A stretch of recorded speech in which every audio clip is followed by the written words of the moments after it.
60 years ago, Godzilla got his first team-up movie and became a hero to some.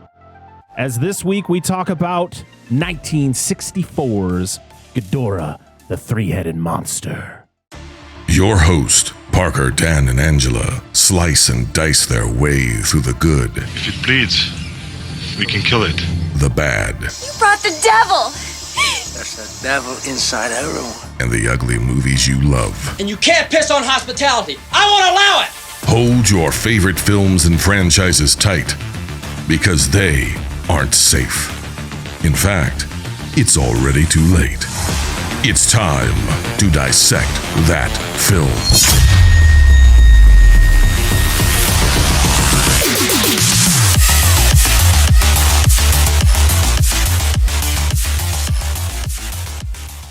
What's going on, everybody? Welcome back to Dissect That Film, a podcast that dissects the good, the bad, and the ugly of cinema. I am your host, Brett Parker. Joining me, as always, my wonderful co-hosts, Dan and Angela of DNA Gaming. Hello. And joining us today is a special guest, a Godzilla superfan or Kaiju superfan, and a fantastic artist. You should check him out on Twitter and all those social medias out there. We got Mikey in the house. What's up, Mikey? Hello. Not much. It was it was kind of an out of the blue invitation, but I'm happy to be here. Love talking some giant monsters. Absolutely. Yeah, we appreciate you joining us in such short notice. We wanted to make sure we had a guest. We wanted to make sure Godzilla got the respect he deserved. Okay, so we wanted to make sure we got a guest for every episode, and things happened, and I thought of you, and now you're here, and I'm excited to have you here because we've known each other for a little bit. Met. I think we met on Twitter. I don't even think we met through Dustin, but you've done you do a show over with Dustin where you talk about Screenbox movies, which I've joined on an episode of that before. So we got to hang out with each other before this. And also you do a lot of art for Dustin over on the Flicks and Friends podcast. So we love that. And hopefully someday we'll have your art a part of this show as well. That's going to happen. But yeah, I knew you were a Godzilla fan. I knew you were a huge Kaiju fan, following you on TikTok and all that. So I had to reach out. And so I appreciate you being here. I appreciate it. I appreciate you reaching out. Did you fucking see that? What? No, I'm drawing attention to this. Somebody just walked by. Oh, yeah, that was my wife. Shadowy figures. Whoop. I was like, oh shit. It's like that one corner. It's the ominous lighting. That doesn't help. See a face, like a silhouette and eyes. Like, oh god. So we're continuing Godzilla Month by talking about another Godzilla movie. And this week we're talking about Angela's pick, which is 1964's Ghidorah, the three-headed monster, which is the first movie in the Godzilla franchise that doesn't have Godzilla in the title. This was it. The prior, I think it was Godzilla versus Mothra was the film before this one. And then was it Godzilla? What came after this? It was Invasion of the Astro Monster. There it is. Another Ghidorah movie right after. So yeah, I like it. Right after he came back. He didn't get enough the first time around. Well, I mean, with what happens to him in this movie, it's like, yeah, he was going to come back. well, you have to. When you do villains good enough, they just sometimes have they just happen to have like back-to-back releases. Same thing happened with Mechagodzilla. Yeah. Mm-hmm. That's true. So, Mikey, what is your history with this movie? With this one specifically, it's a bit tough to say. I was raised on Godzilla. I remember getting bootleg tapes when I was a kid, and then I remember Monster Vision having a marathon when I was a little kid, just burning through a bunch of Godzillas. So I can't tell you exactly when I watched Ghidorah, or whatever you want to call it, Ghidorah, three-headed monster, whatever Japanese title it goes by. But in general, with Kaiju stuff, it's just been kind of present with me since, I popped out. Like I came out with like a little, that one 80s Godzilla we all had, but like the red lips, Came out of the womb with that. Or Amy or whatever they are. Yeah, The name for him, I I'd can't have remember to what they're called. Imperial, the that's- Imperial Godzilla. Yeah, so I came out swinging with him, and I've just been watching the movies ever since. All right. Angela, this is your pick. Yes. We know you love Ghidorah. So what's your history with this Yes. movie? I couldn't tell you the first time we watched it, but we've watched it several times since, and it's always just been my favorite. Needs Alright. more Good pick. Kevin though. And you did That's all it suggest is. you did suggest this for Flicks and Friends a while back. So they've Yes. covered it on their show. So it was funny that you're like, nah, I'm doing it again. We're doing it on our show. I don't care. Yeah. They did it wrong. We gotta clean up Dustin's mess. I mean, just I don't know. suggested they do it. Paul had it. It was Paul, and then he had his son on the show, and I know his son is Milo. is a G expert. So He is. It's always great to see him on those episodes. I know they just did Shin. I need to check that one out. Man. Those kids, they Shin, know their stuff. what a classic Shin is, man. That Dude, movie a rocks. classic. Can I point out? Love Can I it. take a second? First off, say I'm happy for the guy. But fuck Dustin. Oh yeah. We're going being at Very Toho jealous. Cinema on his fucking anniversary. Mm-hmm. That son of a And bitch. sharing all his pictures with us. Which I appreciate, first off, because he's going to listen to this episode, and we appreciate him, and we appreciate. I'm glad he got to go, and they seem to be having a hell of a time with his fucking Mickey Mouse hand ears, weird shit that he's sending. But yeah, dude, fuck you. So I got to know. He's been keeping you guys updated on his trip as well. I'm not sure if any listeners don't know, but he's over in the glorious Japan right now, peeping out the Godzilla Motel and Toho Cinema and all that. How many sex toy gachapons did he send you guys? Because he keeps sending me pictures of those things. Sex toy, God, dude, I would love. We haven't gotten any of those. Shocking amount. So that must be just must be special Keep an eye for on your mailbox. I think he got some for each of us. I was gonna say it's probably just special for you. Oh well, I mean, No, Dustin, if he send it to our didn't group. get enough, yeah. If he didn't get enough for the whole class, I'm sorry, Dustin. I didn't mean to ruin your trip like that. I expect nothing. I just want him to have a good time. That's like, yeah. Oh, man, I know he is. we enjoy the pictures. Yeah. That's just seeing those pictures, especially the Shin Godzilla statue they got outside of Toho. I'm like, so cool, man. Looks so cool. I definitely that's one figure I want. Like as I am watching Godzilla movies slowly getting into it, I'm like, I need a figure for like every like iteration of these characters because it's great. Dancing Goji, dude. No, That's I what you want need. a statue. They just announced the Super 7 Dancing Goji, and I want him so bad. I mean, that's cool, but I want the tail slide one. I want a statue of him sliding on his tail. Yes. Well, They ironically, have to have that. They have. Super 7 announced it, but also they're making one for the monster movie line from Japan. So we're getting 2 Dancing Goji figures. That's cool. Dope. You can never have enough. Is there a button where you God, can push no. it, and every time it does that as he's Yeah, dude. Well, that'd be awesome. It's a static figure, but one day we'll get there. somebody will make it happen. We'll just put a little voice box thing under there. Yeah, it'd be good. If we're talking toys, before we get to the movie, I do have to say, yes, it's Godzilla's anniversary, and we all appreciate that. But they did do a poll for an upcoming movie monster figure, and Yep. I don't know if anyone's caught up, but it looks like Giant Condor is finally getting the movie monsters final. Fuck yes, dude. Dick's out for Giant The Condor. one and only. Baby. Yeah, dude. Dick's you out have for to be Giant there. Condor. But Parker's no fucking idea. It's great, dude. Nope.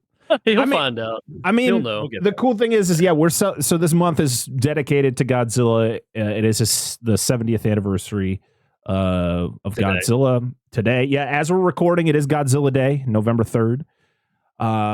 70 years old. But today is also this. Well, not today specifically, but we're 60 years ago is when this movie came out, and this was the introduction of Ghidorah.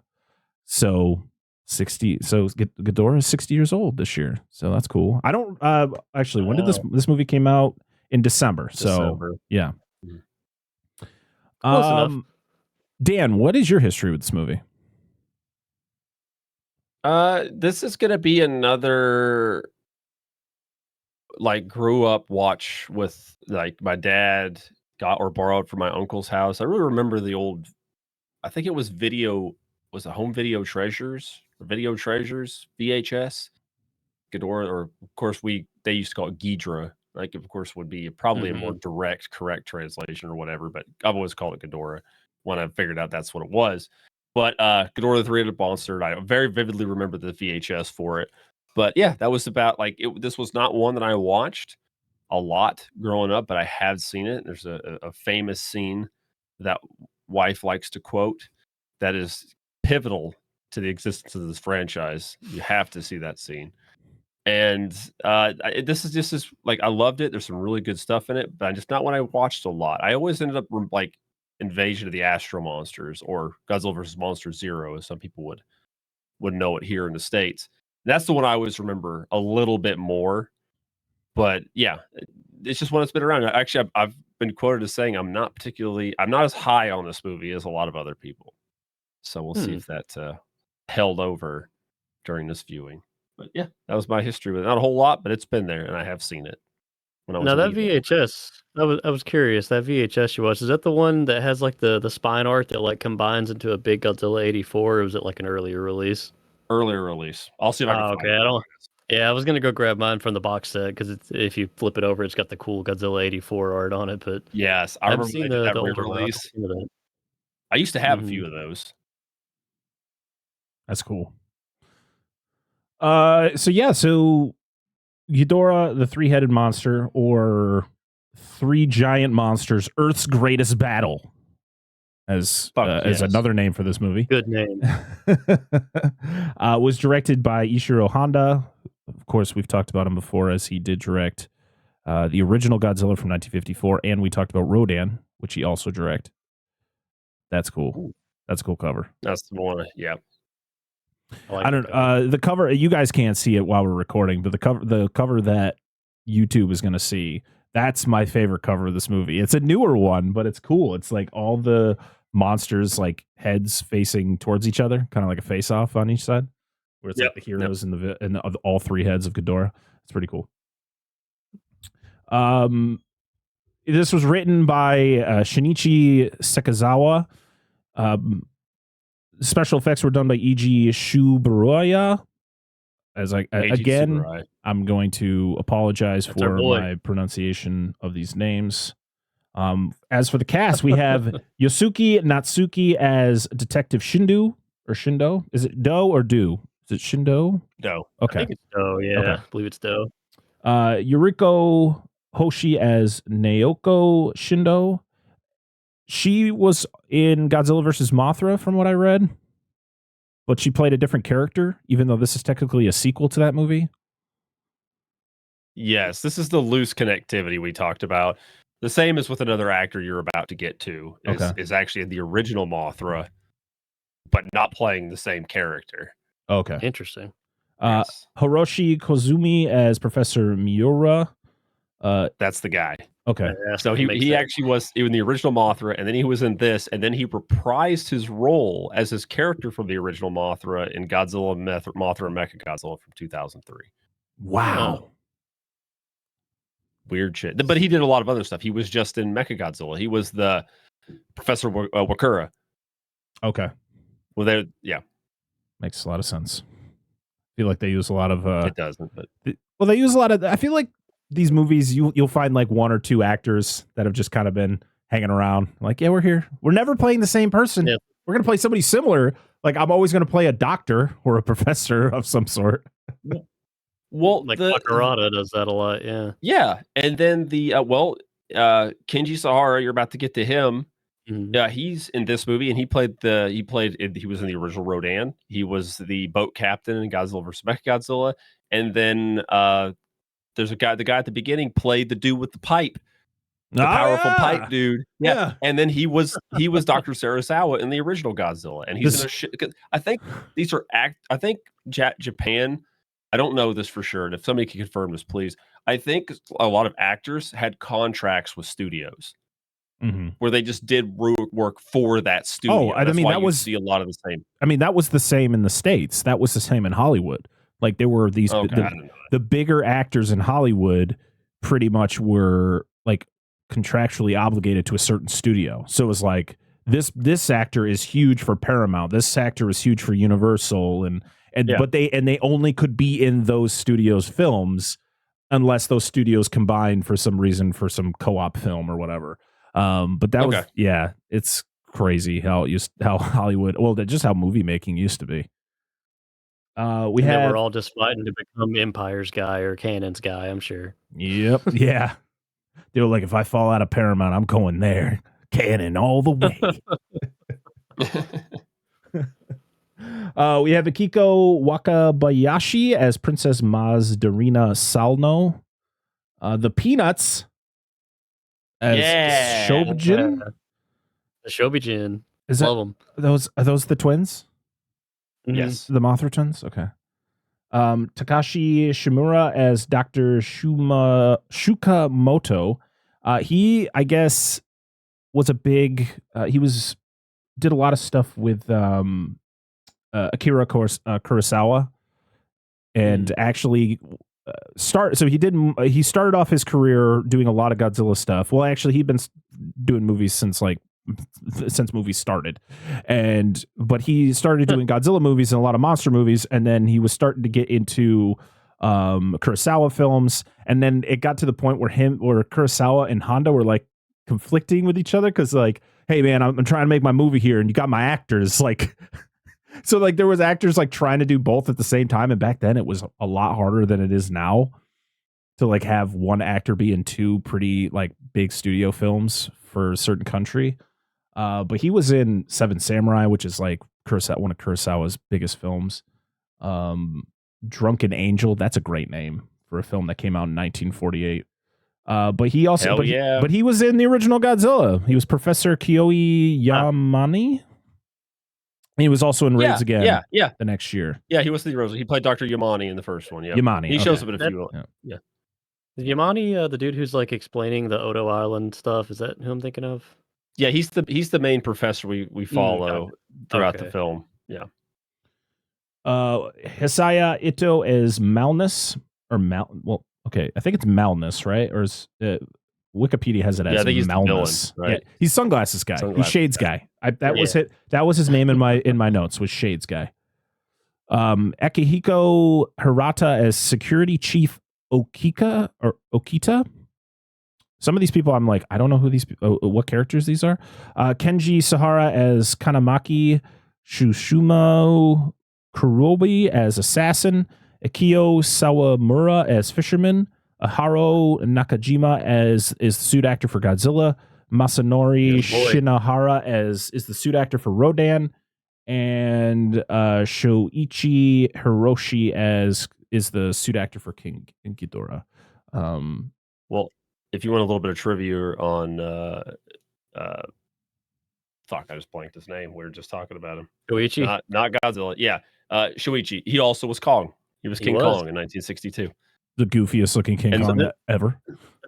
Oh, no. When we do King Kong raids, King Kong escapes, that's the goofiest King Kong. Okay, well, it's pretty close because I've seen plenty of clips. That one, I love that movie. I've seen plenty of clips from fucking King Kong versus Godzilla, and that King Kong is goofy as fuck, dude. That like just every time they show the face close up, I'm like, what is that?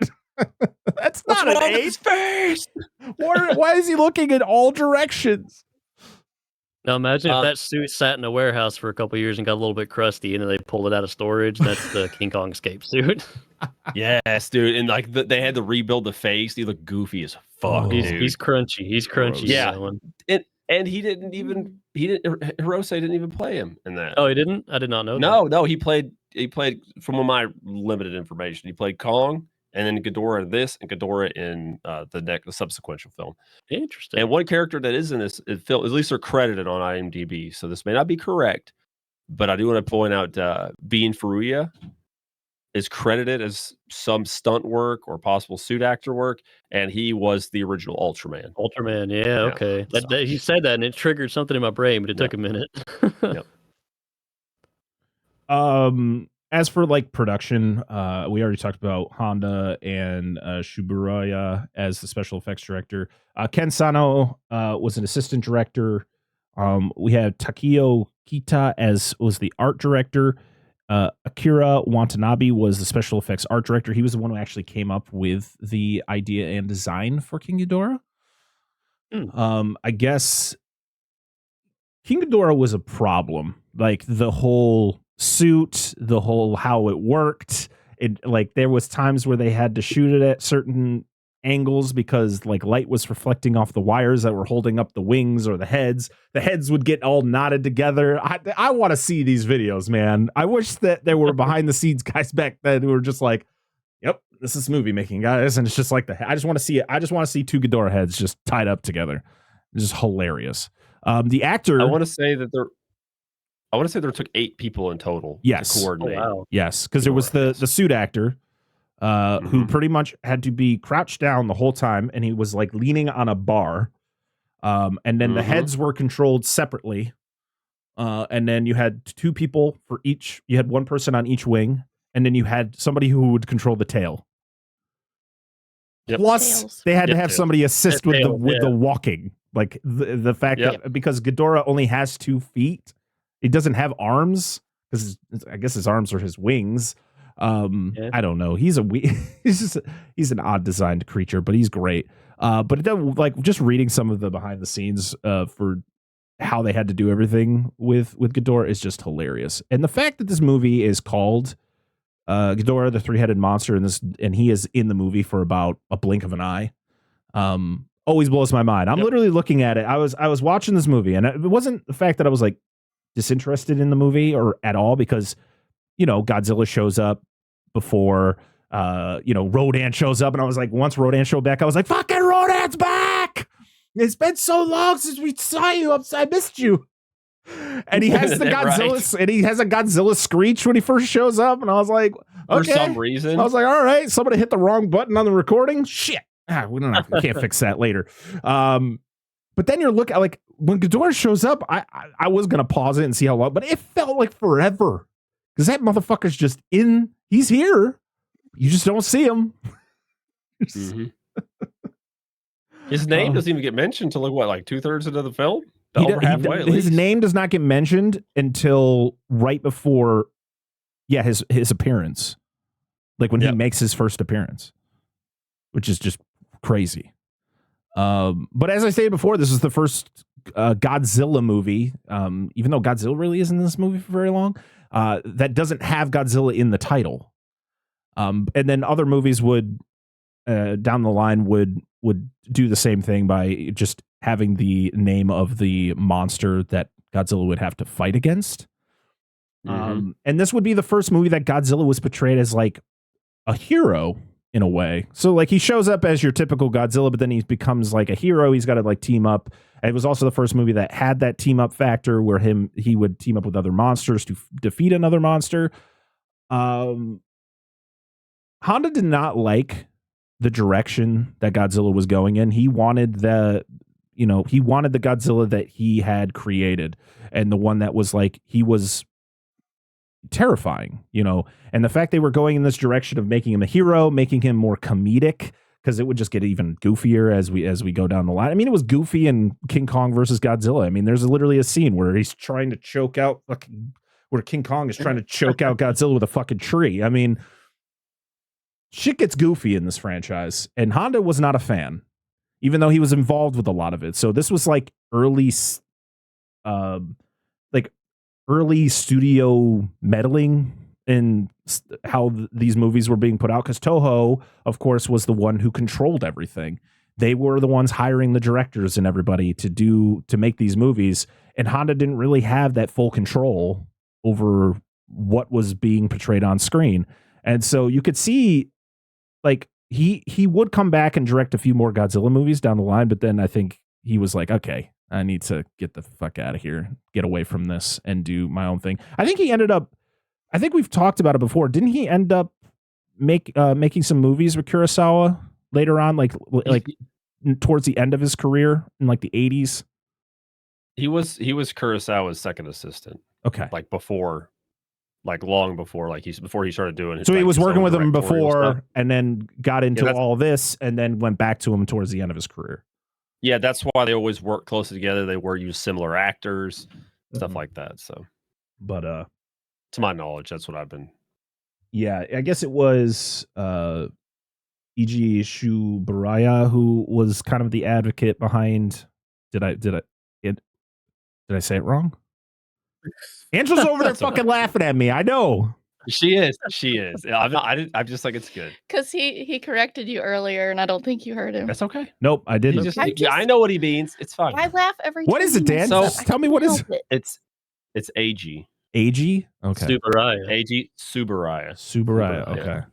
Yeah, that's okay. But for what I do want to point something else is somebody else that was a big proponent of this was Tomoyuki Tanaka, and he was the executive producer of this franchise, and it was forever. And he was a big proponent, like, make it more kid friendly. Like, no, the turtle's gonna show up soon. Stop. Hey man, let's leave Gamera out of this. Leave him out of this. I like Gamera. Don't get me wrong. I like Gamera. Hey, Gamera's really neat. He is filled with turtle meat.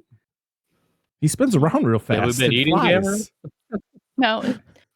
Where did it come from? Mr. Science Theater 3000. Yeah. I think it was the Gear On episode. The classic. They were showing the inside of what Gamera looks like. Look, Gamera is dancing. No, you dumb fuck. He's got shurikens in all of his limbs. You stupid ass kid. Anyway, carry on. Keep going with your saying, Parker. I don't even know. This is the only movie that Ghidorah is in where Ghidorah is not controlled by aliens. That was a fact I read. Okay. Yeah, he's just a natural born dickhead in this one. He's like, I landed in a meteorite hatch and I was pissed. Well, dude, I will say he does get to be a natural born dickhead in a later Godzilla movie after he breaks free of this mind control. So he gets his own moment in the sun. I mean, King of the Monsters, he's not being mind controlled. He catches from that ice and he's just like, I'm a douche. I'm a douche. Yep. I mean, it's kind of that animalistic thing where it was like, I'm the alpha.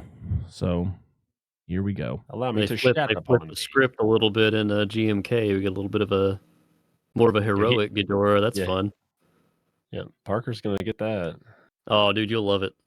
I picked that for the Patreon poll, but we'll talk about it at the end. I mean, spoiler alert, it didn't win. Damn it. It didn't win. The American version of this movie, they trimmed like 15 minutes off of it. This movie was like, sure. I guess people were. I tried to watch both. I tried to watch both today because I figured that's what would have happened, but I didn't. I don't think I was paying enough attention to the American release because I didn't catch what was going. But the opening wasn't as different as I expected, so I'm wondering what they trimmed out. I'll have to give that one another watch. Go ahead, Dan. Stop with the awkward silences. We're going to talk about later. Disappointed. The best thing about the English version of this movie is the Godzilla with terrible language. You'll get to do it later when we talk about it. But that's the best fucking part about the English thing. It's not in the Japanese one, but it's the best fucking part about it. That is a good bit.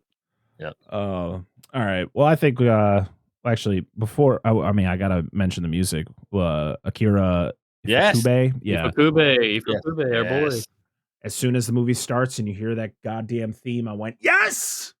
Back! Stop not including it! And that theme, 70 years, and that theme is not gotten old. It's still good. But yet there's movies in this franchise that doesn't use it. And it annoys me. Quite a few we've covered. It annoys me. It should be in every one. I don't give a fuck, man. Stop. You want to know what the best score of the legendary one is? The fucking King of the Monsters, because they did it because Bear McCreary went, the fucking Godzilla theme needs to be in this movie. And it was. Mm-hmm. And it was fucking awesome. It was. And then all the other movies were like, nah, I don't want to do it. We hear it enough. It's never enough. Do we? Never enough. Never enough. You mean an obscure ass fandom that most people just remember from their youth, but they don't actually know what's going on? They hear it enough? Idiots. Oh, it was released December 20th, 1964. It had a runtime of 93 minutes. So beautiful, beautiful time right there. And I don't have a budget for this movie, but I do have a box office. Between Japan and U.S. rentals, it made $2.3 million.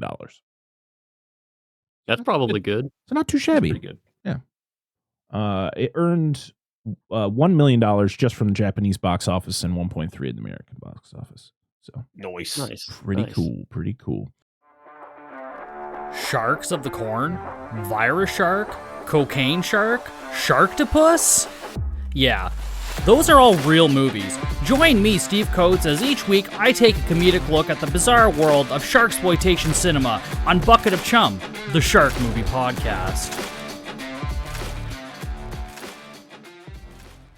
All right. I don't know about you. I think it's time to jump into the plot of Ghidorah, the three-headed monster. And on my notes, I put dragon like a moron, but I knew that was wrong. All right, are we ready? Space dragon. It's time to dissect that. film. I know the timing down. I'm new here. It's okay. None of us know the timing. I mean, I lead it. You but did it's fine. great. You did great. Shit happens. The movie opens up to that glorious Godzilla theme, and I went, "Oh, babe, I need new pants." We're watching the sky. There's people watching the stars, and then it's like a UFO group just talking about UFOs. And then they're like shaming this one reporter because they're like, "Do you believe in UFOs?" And she's like, I believe in seeing things. I feel like that's important." And they're like, "Shame on you. Get out of here." Shun the non-believer. Shun up. Yeah. Don't He's trust like, skeptics. "There's a heat wave coming." And then a meteor shower happens just all over the world. Dude, it's like hot. And it's like December. Yeah. Prophetic. Yeah, it's Japan, right? It snows in Japan, right? So there's no snow. Yeah, You're like, oh, they got weather over there. Yeah, weather happens. Well, they talk about actually one of the newspaper articles we see later. It's like they say like 30 some degrees Celsius. And Yeah, it was people like 80 something for like Fahrenheit. New Year's. Mhm. Yeah, that's fucking warm. Yeah. Well, I mean, they talk about it when we get to. Is this the police station or is this like what is this? Is this the police station? This is the police station. Yeah, Okay. he's a cop. Okay, so the guy's a cop. The dude who comes in this scene, who like the little scrawny guy who like sits down, is he a reporter or is he just another cop? I'm so confused who people are in this movie. That's my biggest issue watching Godzilla movies. I never know who is what. Like, what do they do? Mm-hmm. Unless they like, this person is archaeologist. Okay, that woman's an archaeologist. I did not know this man was a cop until about 20 minutes after this scene, because I did not know this was the police station. Thought he was a reporter. I did the same thing, honestly. It opened, and I hadn't seen it in a little bit, and I thought, this is kind of like Ultra Q. It's neat that they're journalists, but no, he was a detective the whole time. Oh, yeah. Yeah. Well, I think it was the scene where he goes, "Cop." That was the scene. I was like, oh, you are? Okay. I guess you're a cop. I forgot to. People don't announce their professions enough anymore. I never introduce myself like, I'm a janitor, damn it. I never say that. I need to start. It doesn't hold as much, power. Listen, I understand in real life you don't really need to do it, but in a movie to help me understand. Like, I understand like Japanese audiences are probably like, this guy's clearly a cop. Because the translation, they don't need that translation. But for like, just something, just some indication that is going to be like, okay, it's a police station. But no, it's just a building and there's people. They're doing things. Fuck. Whatever. But you find out there's a princess visiting Japan and possibly she might get assassinated. Maybe. Who knows? But then you find out, yeah, she is, because there's a bomb on the plane that she's flying on. And you got this weird, creepy old man who clearly works for her. It's like one of her, servants or whatever. And he's like real close to her face, asking her questions, talking to her. And I'm just like, bro, this is like, you're in her bubble right now. And she is just like, that's their culture. Yeah, we don't know anything about this fictional country. Yeah, What's that? absolutely. That you'll actually see that guy again in King Kong Escapes. He's the main villain. Well, you're saying in its culture for someone to stand this close to your face and talk to you? Yeah. I mean, it's like a fictional. Where were they from? They gave you a place. What was the name of the place? I can't fucking remember. So I wasn't disrespecting an actual culture. I was just disrespecting. No, not a real culture. one. No, okay. Yeah, you're allowed to do that. He's a Solarian agent. This is the right movie. But King Kong Escapes, though. Doctor Who, I did not realize that was him. That's that's awesome. the same fucking guy. I did not catch that. Go eat an ass, BBC. Fucking, that's our Doctor Who. But The one that matters. they do have like those like classic. I can't remember what it was, like Spanish like collars that you would see in a lot of pictures of like Spanish conquistadors and stuff like that from back in the day. What? I'll take your like a word on frill. that one. Frill Oh, yeah, collar? yeah, It's yeah, around those his neck. things. It's a collar. Yeah, it you're looks like a right. fucking like an intimidation display. He's gonna Like, spit "Whoa, at- back up. I'm big. He's gonna spit acid Yeah. in his face. That's the other That's just- cultural artifact. They spit acid. Yeah. Yeah. You find out it's just tobacco, though. Dude, that plane though, when the plane goes up during the assassination attempt, that explosion like caught me off guard. It's just like gone. Oh, it was like that plane instant. gets vaporized. Yeah, It's 'cause- gone. Because she's talking to this guy. It's really close to her face. He leaves, and then she looks out the window and sees this bright light, and then she starts hearing a voice starting to like tell her like something's gonna happen. So she literally opens the door and just as soon though, as Mikey was saying, the timing, as soon as she jumps out, it blows up. There's no way she made it past the plane. She's still right there. She's just a fireball Blessed coming power down to of Earth. Venusians. Yeah. Yeah. My son and I were watching this because he was out there for a little bit. Or Angela, myself, Angela, my son, and myself. There's the correct order. We're watching this film, and I was like, if a voice from outside your window told you to jump out of a plane, would you do it? Would you just go to the door like, hey guys, this is my With no drop. parachute? Jump out like Yeah. war zone. She just like, hop jumps. out. Where are we dropping, boys? Yeah, pretty much. Going to Superstore. See ya. Yep. Deuces. See, you ask us that question, you're going to get a no. But you ask younger kids, they played into Fortnite, they're going to bounce. They're just going to Yeah. leap right out. No, I wonder why in the last 2 years there's been high fatalities and just children jumping out of actual airplanes. Damn you, Fortnite! Oh man. So we're at the Kurobe Dam, and they're investigating a meteor that landed in the mountain. And they start to hike up there, and the compasses aren't reading right. Like they're constantly pointing north, but they're clearly not going north. So something is going on. What if they're going west? There's my SpongeBob reference for the day. That's great. Yep, that's Yes. it. That's all Yep. you get. Got a Mhm. compass you reading, boy. Weast. So yeah, they make it up to the top of this mountain and they find a thing. It's just this big old boulder looking thing, and it's glowing, and it's very magnetized. Like there's just all the metal just starts to go towards it, and so it's like, oh, it's a magnet. That's why the compasses are all weird. So Could you imagine if one of them had a metal rod somewhere in their body and they just go, woo? Have like Oh. piercings. Like Oh. fillings, like flying out of their mouth. Yeah. that's a rated Ooh, R that version of this hurt. movie, because this was rated G. Let's make it happen, people. Come on. We need an R-rated Rodan, and I will die on Every that time I hill. see a movie Ooh, that's I'd like- rated G, I feel like a Disney logo needs to pop up beforehand, like to show that like nothing else can be G other than Disney. Yeah. So I put investigator learns of the plane's explosion, but I'm guessing it's the cop. He learns of the plane's explosion. He hears about a prophecy being or like showing up, and is like, or a prophet showing up, and they're like, okay, we probably should go check out this prophet and see what the heck they're talking about. They go down there, and she states that she's from Venus. She's dressed in like some grungy garb there, which I guess Honda saw the actress who played this character dressed up kind of in a similar way, like just around set, like normal, like it was just her normal attire. And he was like, we're going to put something similar to that in the movie. That's how you're going to dress. Because it was weird to see like women dress up like men.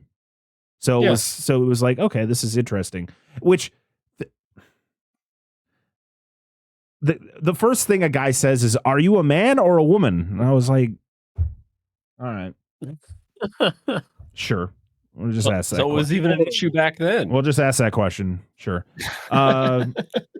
Just, but then it's like Maybe a bunch they of had like face blindness. They couldn't tell. Like Yeah. they had just no What is- idea.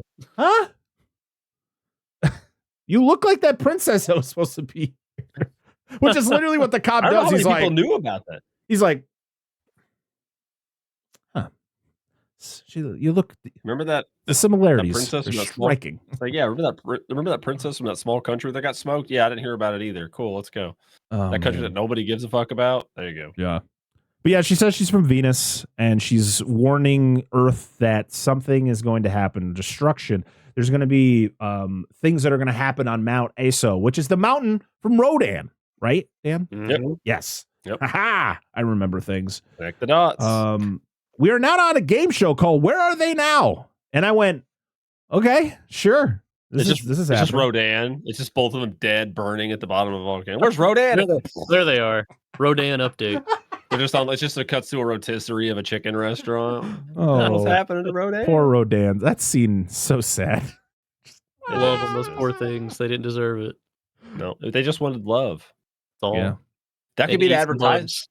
That could be an advertisement, like the birds like flapping, or like birds. Good. Rodan like flapping, its mate falls in, and then it falls in, and it's like Mount Aso is for lovers. Well, I remember we talked about in that episode that the second Rodan was an accident, like that it set on fire on accident. They were trying to light it close by to make it look like he was checking on the other one, and it accidentally caught on fire. And they're just like, well, I guess they're both going to start. I guess they're both going up in flames today.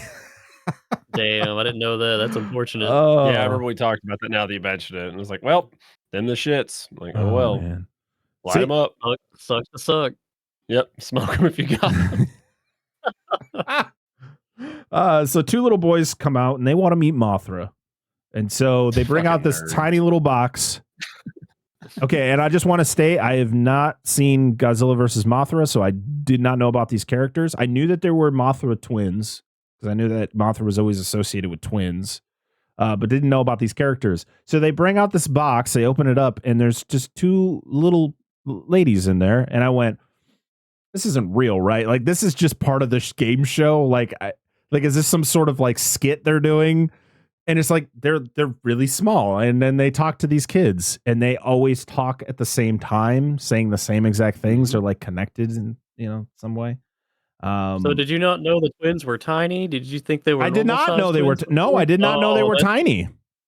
I just thought they were normal. I just thought they were normal size, but I was just like very confused. I thought this was some sort of weird skit they were doing for this game show. I was like, oh, these are the actual these are the actual Mothra twins. Mothra can't fit in that box. What's going on? What's going on here? This is gonna be a toy moth, right? Like, right? Like a little one. Like, what are we doing here? So the first question is, one of the boys asked about, yo, bitch, how you so small? I don't think that was one of the questions. One of the questions was about, is there how are the two Mothras? Yeah. And they go, oh, well, unfortunately, one passed away, but we do have another one. It's it's a infant or whatever, so it's not fully developed. So it's pretty much, and then they show it, and it's just a giant caterpillar. I just love being preyed on. I know, Parker, you don't know because you hadn't seen it. Yes. But Mothra versus Godzilla that preceded it, Mothra, spoiler alert, Mothra dies, has babies, 2 larvae. One of the larvae just gets off camera. Yeah. It's like Hicks from Aliens. Oh. They do look like chocolate donuts. They do. They are chocolate donuts. Yes, that's what we've said forever. That's spot on. Yeah, and then somehow they find out the princess is alive. They're like, yeah, the princess never died in that plane crash. She's somewhere. And I think the cop's like, I think I know who she is. But he kind of keeps it to himself. Yeah, we'll figure it out. Don't forget about the Mothra song. Oh, yeah. Yes. You skipped the Mothra song. Let's talk about the Mothra song. It's not even a good one. It's like, listen, it's like when they did I appreciate these things because like the other two. We talked about it we talked about it with Godzilla versus Mechagodzilla, where there was the King Caesar song. The King Caesar song, yeah. I'm just going to state it. And I know this is going to be controversial to Godzilla fans. These songs need to not be so long. They go on forever. It's like a full-length song. Like, I'm just watching a music video. I don't want to watch a music video. Just sing like 30 seconds to 45 seconds of a song and then get the fuck move on. I don't need to see these people praying for 5 minutes and the little caterpillar just. You see King Julian. no. The scene is so much I worse. ruined it for She him. fucked this movie for me. That's Right, okay, great. so are you equating this too much singing part? Is it like I can't think of the damn song it plays, the name of it, but it's that Evanescence song in Daredevil during. Oh, Bring Me to Life.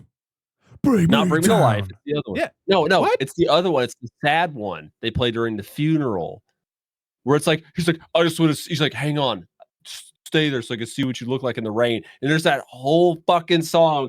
She's looking it up. It's not Bring Me to Life. It's the other one. I know what it is. Yep, she knows. I can fucking hear it, but that's the same kind of shit. Just cut it out. That Stop. one's out of my wheelhouse. You do not need No, I don't think it's full length songs. Okay. Well, see, Parker, I gotta ask now though. I know you guys are slowly making your way through the Godzilla stuff. Have you seen War of the Gargantuas yet? No. Oh, dude. It's a really, really, really, really good song. You're gonna like a lot. Oh boy. Yeah, it is My Immortal. I'm sorry. Yes, My Immortal is the song. But yes, words get stuck in my throat. It's a metaphor for gucking. It's all it is. It's guck, guckity guck. But they couldn't say it then. No, No, that's the one where certainly they have not. to be on something real nice. It should be your sperm gets stuck in my throat. Jeez. I cannot wait till we fucking cover that movie. I will say, outside, I'm going to say this now, outside of that interlude, and that woman gets everything she fucking deserves. That is one of the best giant monster movies so of the good. 60s, period. It's so good. Sanda and Guy are my boys, man. They I bring will those pills die back. on that hill. You'll love it, bro. One day we'll get there. One day we'll get there. No, I'm excited. I've been having a blast watching these movies. I'm not. This is just a small complaint. Shorten these damn songs. No, that's a fair okay? complaint. It's fair too. Yeah, it's very. I feel like when I used to watch them. Oh, go ahead. So good. Good. Well, I was gonna say it was extra bad for me because my dumbass watched the English one and the Japanese one back to back, and in the English one, the music track plays, but then they have a narrator who I assume is supposed to represent the Shobijin, like not even singing the words, just kind of like saying them, like William Shatner, like talk singing. It's really weird. It's just Rocket Man. Rocket Moth. Please. Yes. So we also meet the other people who live in this country that the princess is from. I don't know who they are. There's one of them is Shade's guy. And then there's just another dude. Is he the who is this guy? You never, at least I did not see who was. Who are you? But he's some relative of hers that if he offs her, he gets to be the king, leader of the country. Okay, yes. okay. He gets to be the princess. He's Scar. Yeah. Okay, all right. He's Scar. Gotcha. Yeah. But yeah, he is Shade's guy gets sent to Japan to kill the princess because they find out she's still alive.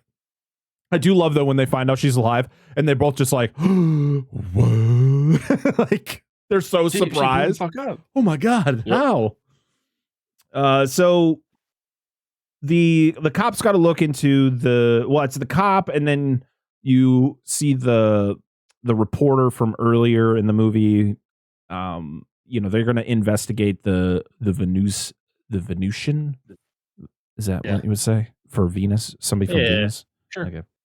Sure. And they're like, okay, so it's her if she's wearing this bracelet. And it's like, well, that woman wasn't wearing a bracelet. It's like, well, maybe the bracelet just fell off or something happened. That was the weirdest thing. Like, oh no, she doesn't have the bracelet. Can't be her.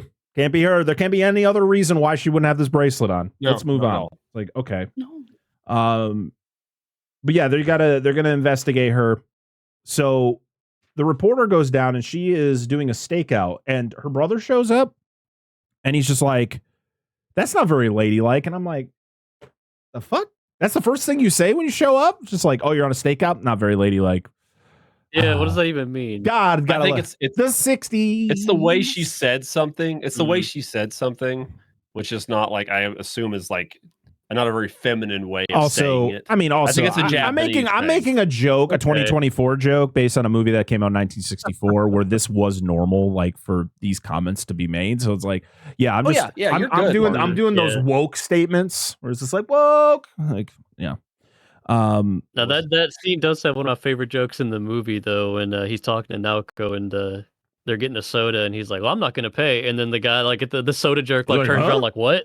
What do you He's like, yeah. Don't worry. Not you.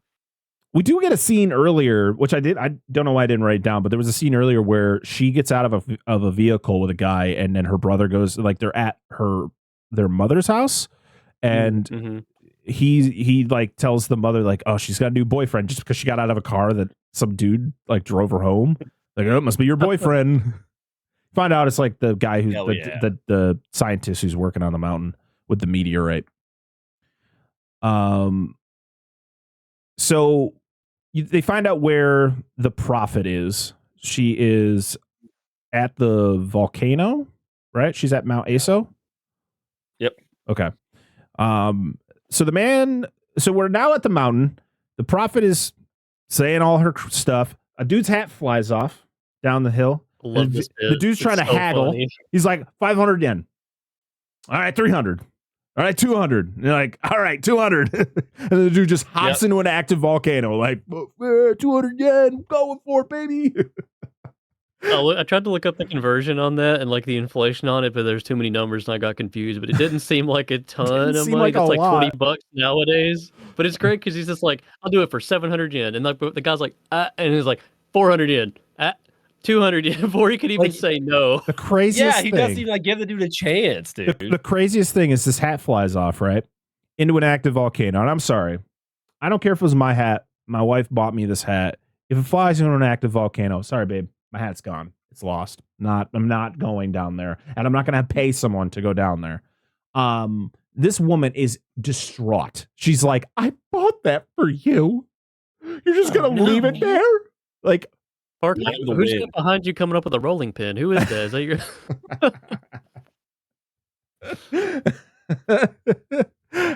it was hilarious. But yeah, he goes down there, and then as soon as he gets the hat, something is happening. And Rodan is back. I'm so happy. He's back. There he is. In all of his glory. So I'm a fan. I like a Godzilla, but I have a question. I feel like Dan would know better than me. I know they both got barbecued. We got the two rotisserie Rodans in Rodan Standalone. I forget, where does this one come from? Is he supposed to be one of those, like, still under there, like, just hanging out? Or is there, like, a mysterious third Rodan that I forgot about? They never really confirmed it, to my knowledge. It's just like, hey, there's another Rodan. It's like when Godzilla came back after the oxygen destroyer, though they vaguely mentioned there could be more. Good enough. Yeah, it's pretty much it. That's your explanation. They could have had babies. Well, there, like you said, the other Rodan that shows up just shows the fuck up in the original movie. So, like, there could just be more Rodans. Right. I'll take it. Yeah, because I remember looking into this. Knowledge. I remember looking into this, and I literally just saw the same fact everywhere I looked, where it was just like, yeah, we know both Rodans died in the last one, but it could possibly be one of them. But we don't have any definite answer. Yeah, whatever. Maybe he just like maybe one of them like was still alive, like half alive, and it crawled back into the volcano and like healed itself back up. I mean, it's been what 8 years since between those two movies, so you never know. Like Hayden Christensen. Hayden Christensen would have made him stronger. Just crawled into a volcano and healed up again. He's just like Amber. Yeah. Looks over, crawls out into a hole, looks over at the volcano. I hate you. Looks over and sees two cooked up Rodans. That was mommy and daddy. Killed my father. Volcanoes killed my father and raped my mother. Damn cigarettes. Family Guy. You weren't. I know. No, I know. God. So Shadesman shows up in Japan, and you're like, "Yay!" Can we talk about his entourage for a second? Oh, the most generic, like assassin group ever. Do you know what's really important though about this? How we mentioned Ultraman's suit actor was in this movie. Mm-hmm. Well, the mustachioed man who is credited, I don't have his name in front of me right now.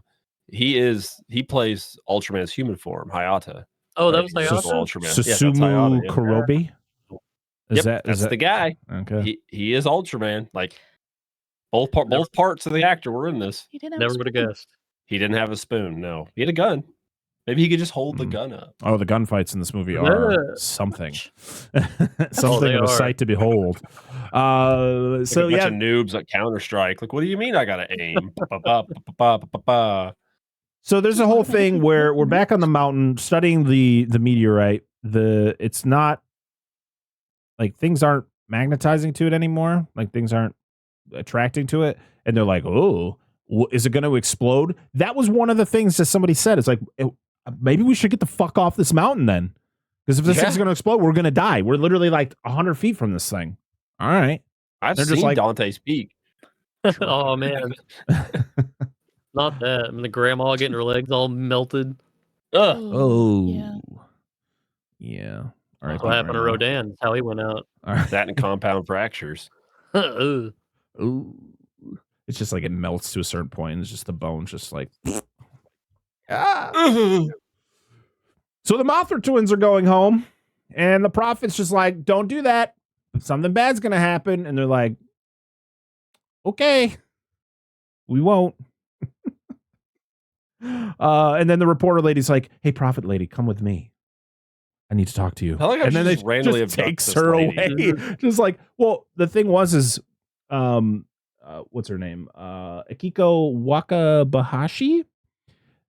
She made it a fact that when she did this character that she wanted to act like somebody who was sleepwalking the entire time because, of course, like she's in this weird trance type thing. And she never looked in the eyes of any of the actors that she was acting against, just to kind of well done. Yeah, it was really effective. But yeah, it was pretty funny where the reporter lady's just like, come with me, and she's like, okay, see ya. I got nothing else going on. So they find the bracelet, and they find the guy who was trying to sell it to a pawn shop. It's this fisherman who actually found the woman, who found the princess afloat, and he pretty much identifies her. They show him the picture of the prophet. They show the picture of the princess. He's like, yep, they look like the same person to me. That's definitely the person I pulled out. And that, yep, okay, cool. Everything's good. And then, he's just like, okay, get the hell out of here. We got to question you some more. So you got to stay for another 6 hours. And the guy's like, what? Yep. I want to go home. Am I fishing? I got to go fishing. He's got so many, he's got so much like loot to pull out of the ocean if he's pulling bracelets like that. This is my livelihood. I got to go home. Also, did they give that back to him to pawn, or did they keep that? They kept that. No, they kept it. That sucks. Yeah, that sucks. That's horseshit, dude. It was a fair trade. Yeah, he gave it to him. It's not like he stole it. He found it. Finders keepers. Traded it for a hat. Well, he borrowed it for, was it a pants, jacket, and a hat? Well, yeah, that's how he identifies the picture. He's like, that's my hat. So we find out that she survived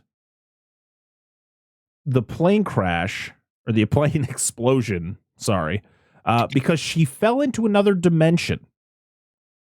Allegedly. Yes. That's just what the scientist man says. And we're just all going, sounds normal. Sounds like another day in this world full of monsters. Sounds right. He'd know better than I would. I don't know. Yeah. So the reporter takes her to the hotel, and Shadesman is there, and he is doing a terrible job along with his assassin henchman at hiding. They're just standing at the end of this hallway as they go upstairs. They're just like, nope, you don't see me. I didn't hide. Then they go into the room, and they're like, yes, that's her. We're going to get her later. The Mothra twins, though, snuck into the reporter lady's bag. And they're like, yeah, we're here to help because, we kind of believe all the things that she's saying. So we're going to help you out. And then they talk about the fact that the prophet lady told the Mothra twins not to go on the boat because something bad was going to happen. And then they show the boat, this little toy boat going across the water. And then who shows up? Godzilla. And he's just like, what the fuck are you doing in my part of the ocean? And then immediately atomic blasts this fucking boat to oblivion, dude. Godzilla heroes just murders a bunch of people. That was like the one compromise Honda got. It's like, okay, he'll be a good guy, but I need him to murk like 12 dudes at least. Yeah, He got them all in one shot. Minimum 12. All right, well, how many people I are on love that, vote? None now. I love that effect when the Shelby didn't like pop out of the bag though, because it's like a composite shot, and the bag lifts, and there's like composite like in frame. It looks so it's cute. Like I don't say that like in an insulting way at all. It's just it's adorable. I don't know. It sounds mean, but most of the compositing shots of the Mothra twins actually look good, and then there's a couple that they are really like, ooh, that just you could see right through them. They're literally the opacity. They're like, we couldn't get it right. Yeah, it's fine. They're magical. It's fine. But the magnetism is back at the meteorite, and they're like, whoa. Shades Man meets with the princess. It goes a little bit different than I expected to go. I thought they were just going to go in there and just go fucking full bore and just da, da, da, da, as they walk through the door. But instead, they're like having a conversation with her. Then he's got to whip out a dagger, and he's like, "This is the dagger I used to kill your father." And she's just like staring into Narnia. Why did they just give her the old Abraham Lincoln? There wasn't a play happening. That's why. Fuck. All right, carry on. Mm-hmm. They ran out of tickets. They couldn't buy her one to get her into the play. Dude, the only son of a bitch. The only reason I thought of this is my Booth fucking joking this. The only reason I fucking did this is our youngest son sent me a video today, and it's like famous moments in history recreated in fucking, I don't know, random video game engine. I can't remember what it is. And it's like a first person of this dude like at a play, and he's on stage playing on his trumpet, like playing music, and then you just see this balcony and this dude gets shot. Lincoln guy jumps off, and on this horn he starts playing Duel of Fates from Star Wars. He's like running out the door, and I'm like, what the fuck is this? A good bit. It was good. Carry on. Gotta love the creativity of just teenagers on the internet. Oh yeah, I love what are you gonna make today? Oh, just the Lincoln assassination with some Duel of the Fates. All right, have fun, son. Make people laugh. That's what matters. So the reporter's brother shows up, who's the cop, and he's pretty much like, yeah, I just want to protect the princess. I know she's with you, blah, blah, blah. So we're going to go up there, and I'm going to help you out. And, of course, this is when we get the epic shootout where he opens the door, and it's just, no one's getting shot. I think one guy might get shot in, like, the arm. He's like, but it's kind of just shooting, like, it's stormtroopers shooting at each other. It's horrible. Yes. Yeah. Yeah, I said, is he wearing white? Yeah, she did say that. Is that motherfucker wearing white? I was like, probably. And then it's a good thing they didn't shoot Hayata, because then he would have just like woken up, and Ultraman would have been like, "Hey, here's this doohickey," and then they would have had to fight Ultraman. Would have been a whole thing. Take the beta capsule. Yeah, and they're like, "Oh shit!" Okay. And then there would have been the one scene with the science patrol would have been like, "Right there, aim for his anus." Yeah, which is legit a line in the fucking show. Is that Skydon where they fill him full of air? I don't remember, but I gotta watch the original Ultraman again. Oh, it's so good. So good, dude. So good. But the assassins escape, and I figured they took the princess, but nope. She's still there. She's in another castle. It's fine. Yeah. No, she's hiding in the fireplace. And she's reading in the dark. Reading in the dark, but also she's speaking other languages. She was speaking Italian and I think German, because the actress actually knew both those languages, so they incorporated it into the scene. Yeah, and there was like, "Oh, you were reading in the dark." Listen, I love when like translations, especially English translations, because sometimes I'm like, "Is that really how they said this line?" Because sometimes it's just the goofiest shit ever. They're like, "Oh my god, you're reading in the dark. You must be from somewhere else." It's just Braille. She just happens to know Braille. Like, she's from when they ask her where Venus is, and is it in Africa? Oh yeah. I'm surprised the villain wasn't a man from Mars. I'm dead serious. Why is that? Why was that not a fucking thing? Like, would have got big brains. This is probably before that. I think I don't know when that book was written, but that's like the lowest hanging fruit. Like, here we go, guys. Yep. How crazy would it be though to if they did include that joke and then you find out this movie came out like 10 years before the book? How would you feel about that? Oh, shit, dude. Imagine. That would have been big brain. Originally published in 92. Oh, yeah, fuck you. They were halfway there before you stole that shit from dollars to donuts. They're like holding their VHS copy of Ghidorah and they're holding their VHS copy of Invaders from Mars and it's like, huh. Yep. I can make this work. This is my crossover fanfic. Oh my god. Oh, that's a good one. Didn't think we were gonna go there in this episode. Nope. So where It's are not we? surprised anymore. I don't know. So Godzilla shows up, and then Rodan shows up. Yeah, and then it just cuts away, and then you're like, oh, well, I guess hopefully we'll see that later. This is where Gareth Edwards got that idea from. Yeah, it's Fuck actually you, really Gareth big Edwards. reference. Dude, I can't wait till we get this shit in the next Jurassic Park movie. Because you know that cocksucker's going to do that. No offense. I like Godzilla 2014 outside of the cardboard cutout. We know. But don't be like, hey, here's T-Rex cut. Yeah, here's fighting. This fucker cut. No, it's not cut. It's here's this epic fight that's about to happen. News report showing the fight for 3 seconds.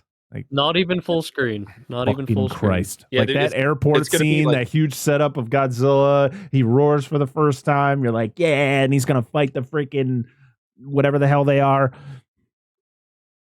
And then it cuts the Muto. Yeah, I know. I've already talked about that fucking movie twice. I think I remember those things. We could do it again. No, you got a third one in you. Yeah, I'm done. Godzilla 2014 is done with the show.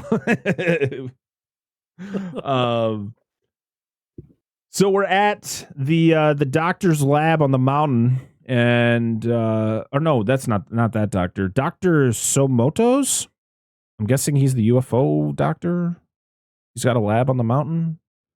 No, that's the dude that they're sending her to because they think she has psycho. Like he's like a psychotherapist or something going on. Yeah, so psychiatrist, whatever. I don't fucking know. Yeah, he needs to study the princess, and she then. This is when we hear Ghidorah's name for the first time because this is her warning to everybody that he is going to make the Earth a tomb like he did on her home planet Venus. And everybody's just like, that sounds ridiculous. You're not even from Venus, crazy lady. I love that that's ridiculous when, like, not even a couple years ago, Big Moth fought Big Lizard. I mean, like, Ghidorah is not out of the realm of possibility. Yeah. Like, how many times has Big G fucking caused destruction in, like, since, over the last 10 years, right? So it's like. It's different in space. They'd have different monsters, I guess. Yep. Sometimes they have a giant space chicken. That's true. Gappa? Oh, no, Giga. Oh, Giga. But yeah, we could do Gappa the Trifibian. I mean, why not? Yeah. We could throw that in there too. I mean, when did the chicken with the... Oh, the ball sack? Yeah, ball sack guy? No, that's Bird On. That's Ultimate Taro. Yeah, and the ball sacks are full of venom. That's where venom is stored. Venom is stored in the balls, yeah. Yeah, it's just like piss. Does it go around jerking off its fucking beak or something and it just fucking kind of? That's all I know is poison jizz. I think they really focused in on that. I think it was in Mebius because he like he gets stabbed with the beak and it injects venom. And I really wish it would have contracted. No, that's too much. No, I gotta watch Mebius. Mebius is really fucking good, dude. Good. Mebius is one of my favorite excuses of my favorite uses of, hey, remember that time we mentioned this bad guy 30 years ago? Well, we're going to monopolize on that. We never showed him in the show. We just talked about him. Awesome. Here you go. Is that the one that's it follows on from Ultraman 2004, like the movie? Is that Mebius or am I thinking of Nexus? That's Nexus. Oh, gotcha. Oh, because it was Ultraman the Next. Mm. Yeah, that was a pretty decent show. Nexus was pretty good. I like that. Anyway, we'll do that. Another time. Look over here, everybody. I got all distracted with chicken balls. With the chicken balls. This is what happens. This is what happens when you get multiple kaiju fucking fanatics together. I'm a casual. I need to buy a Bird On figure so bad. Those balls better have elasticity, dude. I'm just saying. Just like you got to mosaic them every time you post it online. You got to blur them out. Yeah. Oh, please. Oh my The God. censor bar. That'd be great. It would like Entertainment Tonight. Was it the channel E? Was it E late at night? And they always had like the Girls Gone Wild videos.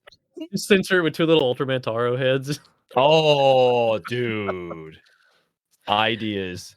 Big ideas. Write those down. With all the other ideas we have. Ultra- Like that movie we have coming, right, Dan? That movie coming idea. out. Somebody, Which one? one of the movie idea one of us wrote down. I don't remember. I thought you wrote down. I don't fucking- Uh-oh. Y'all have had so many ideas. Too late now. Yeah, it's gone. Gone forever. I don't remember it. But yeah, they ask her, is like, hey, so when is this Ghidorah supposed to show up? And she's like, oh, he's already here. And they're like, okay. All right, cool. Yeah, lay back Yeah, down. your We're mom's gonna placed up before he came over. Yeah. What? Okay. Don't know. All right. You're So dead. yeah, Godzilla and Rodan show up to another place again. I think Godzilla shows up in like a harbor, Rodan's flying around above. And then it cuts again. This is like, oh nope, we're not gonna see anything happen yet. The meteorite opens finally, and who should come out but King Ghidorah? And It's a very cool cool intro, sequence. too. It's a really cool intro. it's a really cool intro, but then they show the heads, and the heads are just fucking flopping all over the goddamn place. There is no control. These things are just fucking. I'm like, golly, someone control it. What's happening, Kevin? Hello? What's They're happening? helicoptering. Yeah. Yeah. Meat spin, baby. Meat spin. Yep. They're Parker, you mentioned you watched you watched it on Max, wasn't it? Yeah. So that is the Criterion one. Yeah. Watching my Blu-ray, could you see the wires? Because the wires were very prominent. There on was that some scenes where restoration. you could. There was some scenes where you could clearly see it. But to be Yeah, honest, when I'm watching like these that movies, kind of I don't care. I just. No, I think it's awesome. Yeah, I just don't give a You shit. get like a little Yeah. behind the scenes peek, but on the tape, I can confirm it's so crunchy that you cannot see the wires. The Well, that's what I was- it's like that's- Godzilla's tail. Sometimes when you would see his tail lifting up, you could see the wire lifting up his tail. It's like I don't care. It's like Angela and I talked about. Like these films were not designed to be seen at this type of No. clarity and No. resolution. No. So, No, But Hey, I at mean- least it wasn't a bat on a string. But the crazy Yes. thing is that Honda literally had to do multiple shots on some of these because he didn't want them to see the wire. But like, back then, it was He'd be pissed easier. if he was Yeah, still around. yeah. If he was watching it today, he'd be like, "Fuck, Just looks throws like- his hat on the ground. this looks like ass. This isn't what I wanted." No, that's what people like about it, though. You get that craft to it. There's Yeah. a hand. This movie's 60 handmade years touch. old, man. Like, Yep. it's great. I love it. Let's see. When you see wires like nowadays, you're like, all right, you're not even fucking trying. Like, there's literally Yeah. computer programs that can just mask those things out.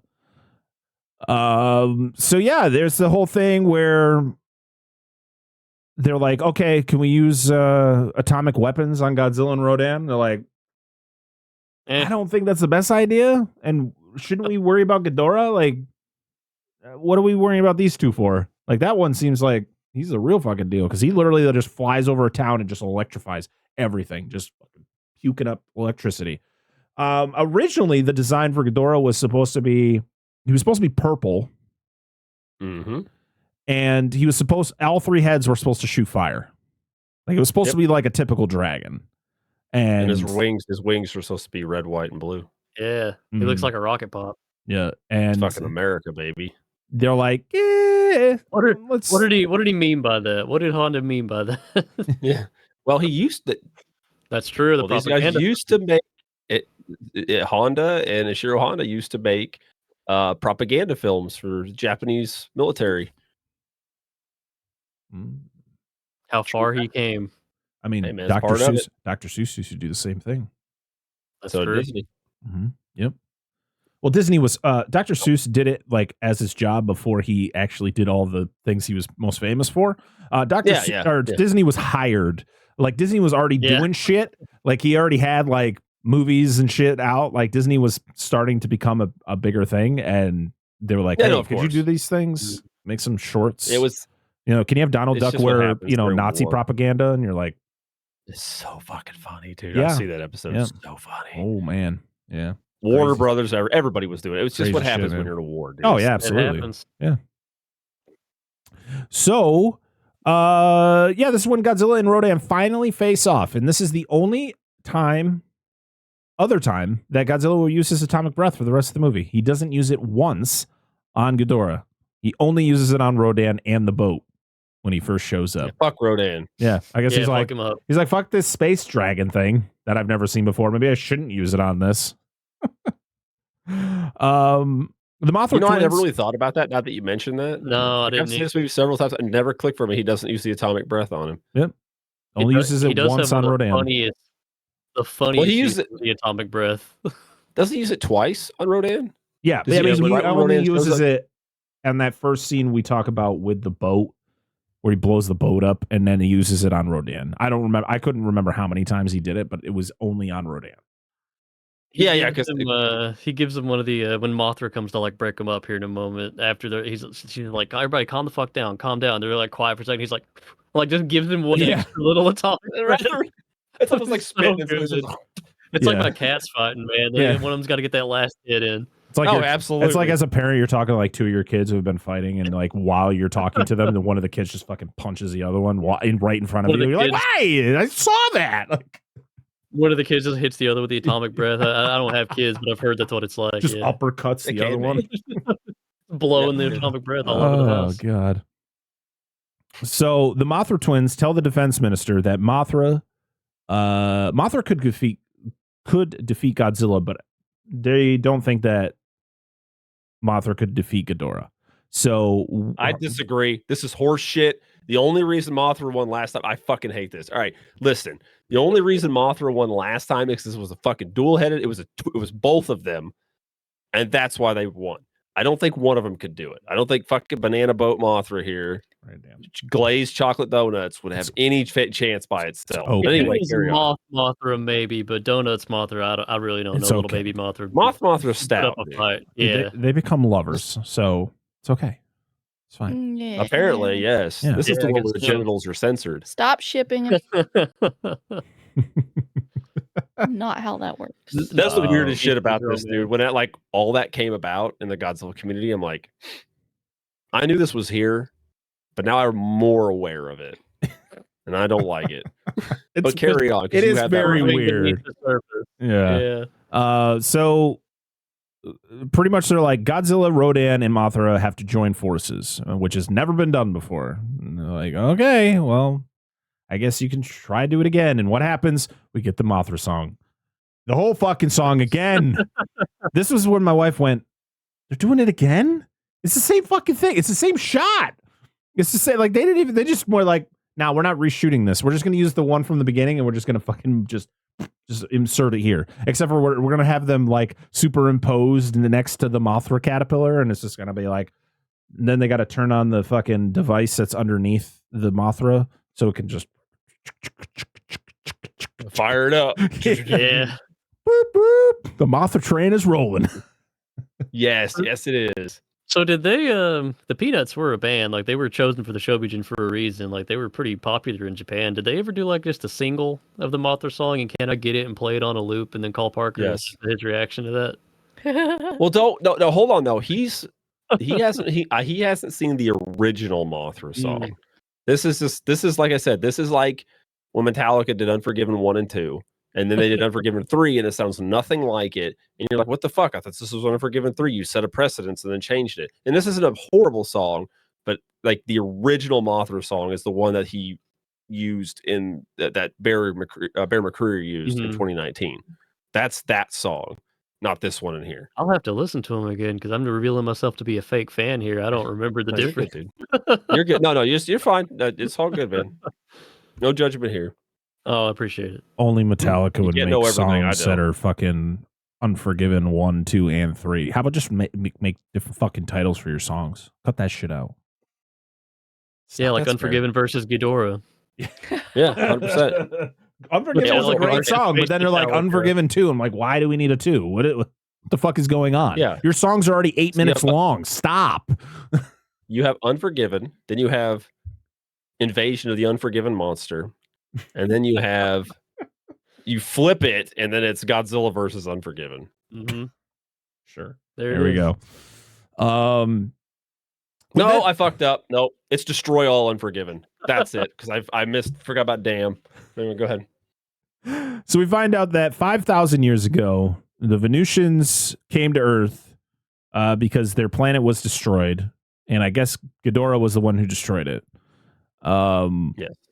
And they had all these powers, but since they were on Earth, they had to like acclimate to Earth, and they became human, and they lost all those powers except the ability to tell the future. Like they can see into the future And read in the dark. Yes. Yes. That's a very important. That's a very important talent. Yeah, and learn German. Yeah. It's naturally German. It's actually an ancient language from Venus. You didn't know that. Yeah. Like, oh wow, well, we all sound angry. That's why Ghidorah pissed him off so much, you know. Shades guy is back, and they have this whole elaborate plan where they're going to do electric shock therapy on the lady, and their plan is, okay, do it to this level. If you do it any higher, it's going to hurt her. And they're like, haha, we don't even have to get our hands dirty. We're just going to turn the electricity all the way to maximum. That'll definitely kill her. And then, and then as soon as they're about to put it on her, the power goes out. Yep. Rodan drops Godzilla on a power line. Dude, that scene where Godzilla gets picked up by Rodan, it's so good. He's like, yeah, fuck off, man. I love the zoom out shots of that fight. Like when they're picking him up and you just see all these people in the foreground. I'm like, dude, that's so good. It's fantastic. So when they do wire work like that, I know a lot of the times they use an empty suit, but like they're moving around a lot. They're in the suits for these shots, aren't they? I think the pulled out one is like hand puppetries. Like when it's legit out. like it's miniatures of each monster. Okay. Anytime they were zoomed, because like there's anytime they're zoomed out and you see like Rodan flying, there's no wing flaps. It's just him. Yeah, gliding through. He's just gliding. I know one of the most ridiculous like in suit things they did at this time. There's probably bigger ones than this, but the gentleman who in King Kong versus Godzilla, there's a scene where Kong hip tosses Godzilla. But you got to think, this Japanese man is in a 100+ pound gorilla suit throwing another Japanese man in a 100+ pound reptile suit over his fucking hip with both of them in it. Like, it was not him throwing an empty suit, which was what they normally would do. The fucker was so strong, he just like, fucking suit it all. Here we go. I'm sure Nakajima loved that because I think originally they were like, yeah, we can just throw the suit. And he's like, no, I can do it with him in it. It's fine. And you just see Nakajima just sweating like, nah, I don't know, man. Are you just hot for being in a suit? Yeah, that's gotta be. I forgot to mention it, but when Godzilla first appears in this movie, the suit that they used was the suit from the last movie, but then Godzilla for the rest of the movie is completely different. Like it's a different suit. Yeah, they reuse older suits for water stunts and such. Yeah, that's probably the safest thing to do. Because like I guess he became less reptilian as the franchise moved along. So like the suit, he kind of turns into a cat as you go. He's got the little feline snoot with those eyes. Yeah, little ears. Yeah, he does get that. That's true. So yeah, we get a shootout at the lab after the power goes out. It's another one of those like one guy gets hit and then it's like everyone run away. Hey guys, let's play Call of Duty, but we're gonna turn auto aim off. Like what? Aim assist. Like what? Dude. Then we get some of the funniest fucking fight scenes between Godzilla and Rodan. You get literally Godzilla like throwing punches and shit. You got fucking I love the pecking sound as Rodan is pecking Godzilla's like It's so funny. And then stop. Godzilla gets like thrown and he gets up and he just starts kicking full on boulders at Rodan. It's so good. It's so good. Oh, and then there's like a rock. Oh, go ahead. No, I said there's a couple of times where, because you can see Rodan in his wings. And he's like, haha, you missed. Yeah. And he's like, haha, you missed again because his head keeps going like this. It's like kids fighting. It's what it really is. Hilarious. Yeah, it really is. Dude, I was laughing out loud during this scene. It was so good. My favorite, though, is the rock volleyball. They're just tossing this one rock back and forth like 8 or 10 times. Like, so good. And then Mothra shows up. and just sprays all over Rodan and Godzilla. Blowing rope. That's normal. All over. Yeah. Because does it?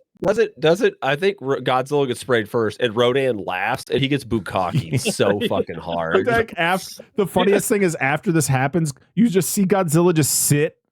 He's just like, all right, just taking a break now. Fuck you. That's one of my favorite shots of Godzilla sitting is when like Mothra's trying to explain it, his head just tilted up and back away, like I don't give a fuck. Oh yeah, then it's like when you're in a company meeting and you don't want to be there. Oh, any meeting. Fuck all those company meetings. Yeah. I don't care. How much money am I making in my bonus? You son of a bitch. This kaiju, right. This kaiju lecture could have been an email. Yeah. Yeah. I have said that in like 100% minutes. Somebody's like, let's have a meeting. Nice. This could have been like a phone call, an email, a text, anything but this. I've always wondered for the Mothra spray, what is that stuff? It's not a silly string. Is it like a glue spray kind of thing? I think it is. It's Always something. wondered I about wasn't sure. that. I used to know. I looked into it, but I can't recall what they used.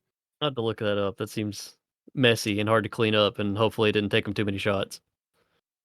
Yeah. Sounds like a porn. See, the craziest fact that I saw about this movie was that they had to make a set for Mount Fuji. It was like 1/25th scale. It took 12,000 hours to build it. Jesus. We didn't talk about it, but there's a scene, and it does end up as several of the Ghidorah scenes are reused in later movies. But there's some of them scenes where they were doing the Ghidorah, like the chained explosions from his lightning, especially the one on Tokyo Tower, where it was like I read it. There's a really good. August Ragone made a really good biography on Eiji Tsuburaya. I really highly recommend getting it. It's several years old at this point. I think you can still buy it, but he talks about like that scene specifically. It was literally like, we have one shot, regardless of how this shot looks when we're done. That's what we use. That's it. And that was like the tower scene. It turned out well. It looked good. Yeah, it turned out great. I was like, oh boy, that would stress me out so fucking much. You don't get a redo. Just the one time he's just over there fucking stressing the whole thing. So it turns out Mothra silk is made out of thinned out rubber glue. I just looked that up too. Blown through an airbrush. So it like awesome. Solidifies all that's in the air. That's pretty neat. Awesome. I want to try that. Please don't, because it probably would not clean up very easily. Not at all. You gotta do that in the garage. Yeah, 100%. Dan, outside. We need some content for the YouTube, so make sure you record yourself doing those tests so I can post it. Thanks. Like a jackass. And you have to make sure you I'm gonna make it angle it correctly. I'm gonna make it look as questionable as fucking possible. Look, I'm Spider-Man. I'll show you how to shot web.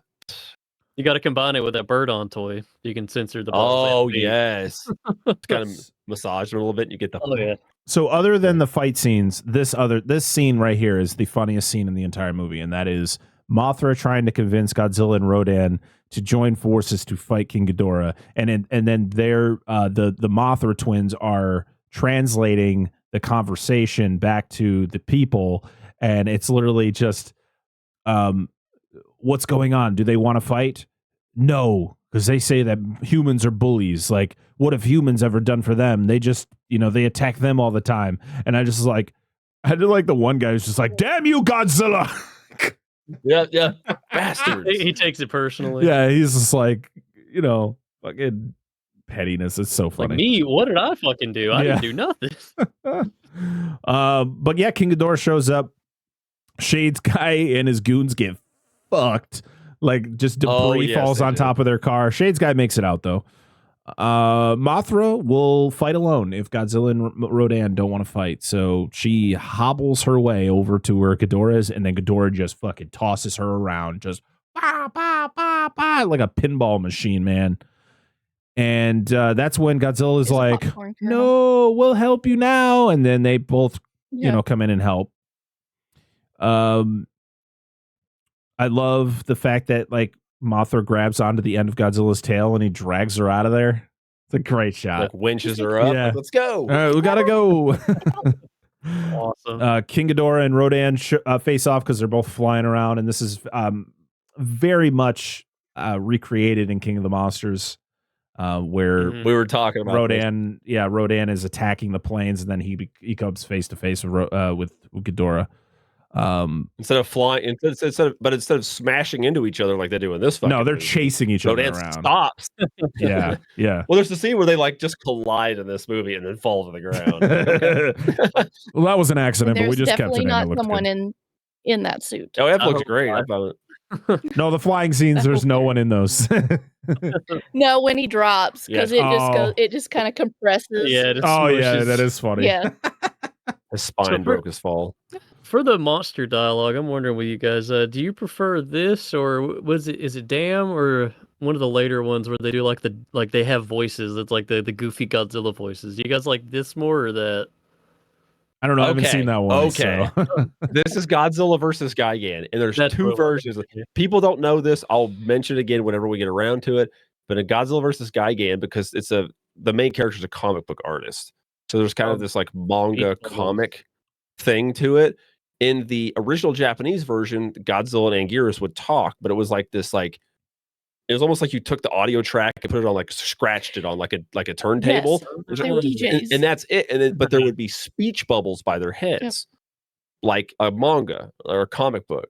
But in the English one, the speech bubbles are gone. The scratching noise is there, but it's fucking dubbed over. That's the version I'm thinking of. Speaking in English. Like, hey, there's something weird going on. Go check it out. It sounds so funny. Dude, I swear to goodness. I hate it. It's terrible, It's so but I grew funny. up with it. Yeah, that's the version I remember the most. Yep. We'll get there. That's great. I want to see a comparison because I'm thinking I like just the Japanese version on that more. Just give me the Pokemon screeches.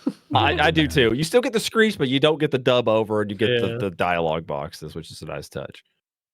Yeah, Godzilla though, he loves throwing rocks, man, because he just starts throwing rocks at King Ghidorah, just winding up like a baseball player. And he's laying a few. The princess, she climbs onto the top of a cliff and just fucking head dives right off of it, just like why, and then somehow survives. And there's nothing wrong with her. She's fine. Yeah, the bullet like grazes her head, right? Because this dude's a terrible fucking. Is that shot, why? Is that why she fell off? As she got shot? Or shot at? I think she got shot and like grazed her head, and she kind of like, yeah, she like loses consciousness, I believe. Yeah, yeah, but Shades guys, he's on the opposite. He's on the opposite side. He's taking shots. He's a terrible shot. Yeah, it's because he has white on. But this whole incident makes her finally remember who she really is, and who you are. Daddy? Sorry. Yeah. 100%. Thank you, Parker. Oh, God. So, yeah, Shades guy dies because the fight causes a rock slide and buries him under some rubble. So, bye. Does he catch the boulder? Yeah, he catches the boulder and goes. Does he try to? I missed that. I don't. That's a better death. He does. He's like, wait, I'm not Godzilla. It's like a Takashi's Castle takedown. That's hilarious. Yes, it is. It's got a big foam boulder. Oh man. Yeah. I do love that Godzilla gets shot in the ass by Ghidorah's lightning. Yep. He just wow. He's like, hey, he's grabbing his feet. We don't know each other that way. Stop it. There's some good set pieces in that where the Godzilla gets knocked against the bridge and he falls on top of the bridge. He can't get up. He's like, and then turtling. If you thought it was hilarious that Mothra hitches a ride on Godzilla's tail, she then hitches a ride on the back of Rodan. Yep. It's so badass. He just like leans down. She like crawls. Yeah, and while she's on and while she's on his back, she silks King Ghidorah. Oh, so good. And then hey, Rodan said he can't do it by himself, so we're gonna do it together. Yeah. Yep. Teamwork. Makes the dream work. There's more. Yeah, exactly. More rocks are being thrown, and Ghidorah gets silked so bad that he's like, "I'm out of here. I'm done." Just fucking leaves, and that's it. Like, mom on you. The villain doesn't. The crazy thing is like the villain doesn't die. He just leaves, and everybody's just like, "All right, I guess it's over." And it's like, but he could come back anytime. He's just got to wipe that shit off his face. He just got so embarrassed, man. Like they just embarrassed the shit out of him. He's ashamed. This is the cool thing that is the precedence of King Ghidorah is because he doesn't get defeated, like actually like killed. Like he gets just like, all right, I'm bested today, but I will return, kind of thing. Today, gone tomorrow. But yeah, And you find out. Yep, you find out that the princess was Grace, so that's what woke her up from her weird trance, and then she goes home, and Mothra goes home too, and you find out that Mothra swam here all the way from her island. Yes, you do also find out that, like, hand gestures. The princess has mad sloppy lowers for the fucking detective. And, like, he's just like, I think he, like, kind of has, like, a thing for her. He's like, no. Oh, yeah, He's like, yeah. Well, you do could tell, like, as Yeah. the plane flies away, he's just like, oh, what could have been? There's Yeah, a lot of but- red Taking tape her to involved in dinner. that. Yeah, but, like, we don't get the usual thing we talked about. We don't get the romance bullshit. He, like, big Which dicks is it, and he's good. like, I no, don't this is- want that. Yeah. It doesn't need to He's, be like, in every responsible goddamn about it. monster movie where it's like, monsters are destroying the fucking earth, and they're like, you're cute. You're cute. We should go out sometime. Like, dinner. no, stop. Stop it, Whitney American Houston should monster have taken movies. a fucking note from this, that shitty ass Bodyguard movie, and been like, "No, you don't have to ride the dude. Just it's over." Got her awesome song. I thought, did she write that? I thought No, somebody else Dolly wrote that. Parton wrote that song. Yes, But she sang it. she No, fucking Dolly stole Parton it. sang the original I know. version. Yeah. I No, I'm yeah. just But kidding. Whitney, I'm just being no, stupid. Whitney, that's I'm probably just saying, possibly one of the greatest wouldn't covers have of all gotten- time. So Yes. You Yes. wouldn't have gotten her cover of it. yeah. I don't know should- anything about music, so all I'm thinking of this whole time is that Parker is the reason we never got Bride of Godzilla. I can't believe it. You're the reason they canceled that movie. I don't want romance in my monster movies. Yeah, No, I don't We want almost got human. it. I don't want human romances. Okay, I didn't. Oh, say you really the don't want to learn about. You really don't want to learn about Bride of Godzilla. Well, the good thing is, well, at least we got Son of Godzilla, and Godzilla got those child support checks. That's So- true. From who we don't know, but he got them. They Don't kept matter. showing up. Yep, I kept paying, put my bank account. They kept showing up. Do you think they sit like how we have like the big comically large like game show checks? Do you think they have like an even bigger version for the kaijus? They have to. It's just as big as a planet. Mister Here's your check. Mister Godzilla. You can see him walking it from space over to him. Yep, 100%. There you go. Oh. In a world that has been completely divided for so long, two movie fans have decided to unite for the people and the betterment of mankind. One, an action movie buff. The other, a horror movie fanatic. Together, they will try to bridge the gap of both genres into one podcast with their battle cry, "Give me back my action and horror movies."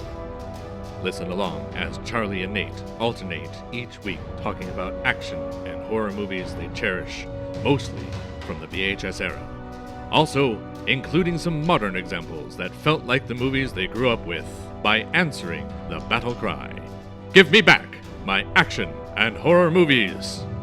Available wherever you listen to podcasts. Look them up on Facebook and Instagram.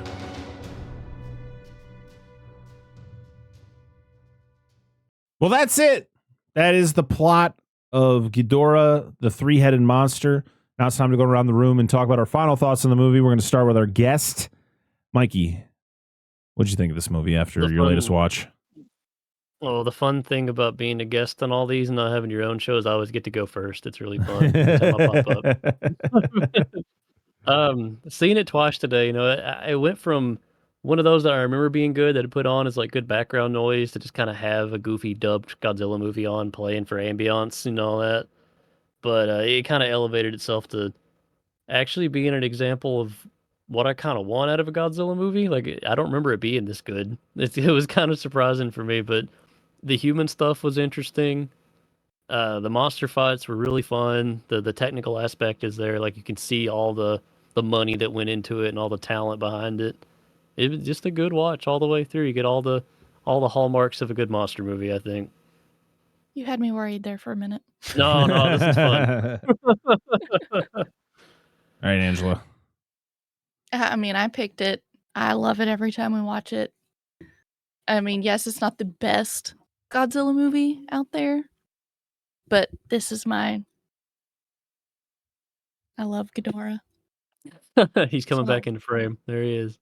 He's sitting right there. He's been sitting here the whole time. I gotta show him off. He's my favorite. You don't have enough show Ghidorahs. We got to get you more. I know. I need more. I still Seems have like to it's get always Heisei. Kaiser Ghidorah. Yeah, That's that's the the one I one. don't It's just have. like the easiest to get. Like, they don't pop like Showa Ghidorah figures very often. It seems. This was actually found by one of our good friends. Yao. Yep. Good old Yao. She's awesome. She's a custom painter. Does custom kaiju figures and stuff. And she's from China, of course, but she lives here. And she will go home and she found these. They're technically unofficial figures, and they are based. But it's the one based on Figuarts. But this was before Figuarts released their own Showa Ghidorah, so they kind of made their own. And well, not perfect. And I'm not a big fan of SH Monster Arts anyway. I think they're kind of rickety ass, fucking way too expensive. Way too expensive for what they are. They look great. You tend not to pose the best, even though they're super posable. Like this is like I've literally been playing with it, trying to get the neck on this one to line up, and I can't. But like this is like so I've never seen anything that's about how he moves in the movies. So yes, he moves in pretty this much. fucking heads but are I just have never seen the tails are the same way. anything so posable. Yeah, like the tails you can just do whatever. Yep. Yeah, I've got a And Godzilla and it's Gamera. so yeah, love it's the so easy portability. to move. Yeah, and except for the one. The wing likes to fall off. Yeah. I got a few Figuarts as gifts. I don't tend to buy them myself. I like the static ones. But anyway, this came from them, and she was there, and she's like, "Hey, I can bring you back one if you want it, but this is how much it's going to be." And blah blah blah. I was like, It was "Yes." actually less expensive than I thought it was going to be. Yeah. It was not a let me think about it price. It was absolutely. You either bought it now or you didn't get it at all. Right. So anyway, but yeah, it's like cool figure. I think I love Ghidorah because I love dragons, and that's what reminds me of an obsession that I've always had. When's the Ghidorah tattoo happening? I'm still thinking of what I want to get because I have ideas. Because I want to do a leg sleeve that has oh my gosh, tacos. No. I already have it designed. I want the sandworm from Beetlejuice. I want Ghidorah. Movie It's monsters, essentially. Well, I guess. I want Cthulhu. So like that type of stuff. And then I have a leg sleeve that I want horror themed villains. So there you go. That's awesome. It's in the works. I have ideas. But yes, I still love it. Dan? Hello. Yeah, this one for sure. I feel, again, as I said earlier, I'm noted for being a little harsh on this film. And I don't know if it came down to me watching it or not watching it enough, but I will say I enjoyed it quite a bit watching it. I have mad respect for this movie because of its legacy, because of the things that came from it, the hard work that went into it. And the more I learned about it, like I don't do much of my deep dives anymore into like behind the scenes. I just have a mad appreciation for the shit that happens. But I just love it. Like I think as the older I get, I'm more patient with some of these because I was younger. The human element used to drag, but I just love how the older Japanese ones are done because they play it straight. Like it's not of a subpar quality, the human stuff. It may not be the most interesting all the time, but it's never of a subpar quality. And I think that's what matters. But the kaiju action is great. The set pieces are really good. Of course, the miniatures, the effects, the usual shebang. The actors do a good job. The music's great. Yeah, definitely. It's definitely one to check out. I mean, it's a nice natural progression for the series. As it's moved forward, you get this big titular threat that they kind of the team up. Fuck you, Avengers. These guys did it first. And there's probably somebody who did it before them, but this is the most notable one. I don't know. But that's just kind of what it is. It's the big team up movie, and it's fun. So I always highly recommend. I would highly recommend it to anybody who's never seen it. And like you said, they're on Max. Like all these pretty much are on Max. So not my favorite King Ghidorah movie, but it's a very, very good one. I think they're free on Tubi too. I'd have to check, but I know a lot of them are. Like Pluto. Yeah, I believe you're right. I think Pluto is where I saw, like when you look it up. Yeah. As for me, like I said, this every movie that we're doing during this Godzilla month is a first time watch for me. I've heard of them, of course.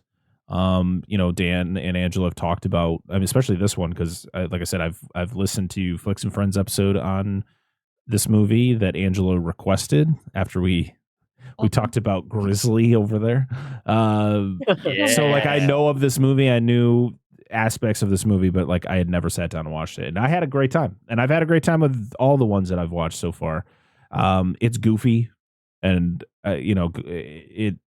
I think the only gripe I have with it is I wish Ghidorah was in it more. Like the fact that the movie is called Ghidorah, I want more Ghidorah. Like the fact that Ghidorah only shows up for feels like 5 minutes of the movie, flying around doing its thing, and then it fights for a couple minutes and it's gone. And you're just like, it's kind of disappointing.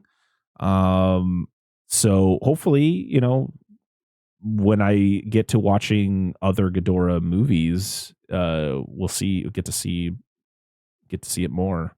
But I still had a great time. Actually the human characters were fun. Like usually the human characters I don't give a shit about in these movies, even like I just want to see the monsters fight. Like I feel like sometimes it's just like, oh, okay, I don't fucking care. We're also including four different plot lines into one thing, and it's just a mess, and it's just like I just don't care. But this one actually was more interesting. I like the whole princess aspect, the princess, being under that mind control and dealing with, saying she's from a different planet and foreseeing this prophecy of King Ghidorah and then everyone who's involved in that. I thought it was really interesting. And seeing Godzilla literally kick rocks at Rodan was hilarious. The fact that I laughed a lot in this movie, I did not think would happen. But it wasn't a bad thing.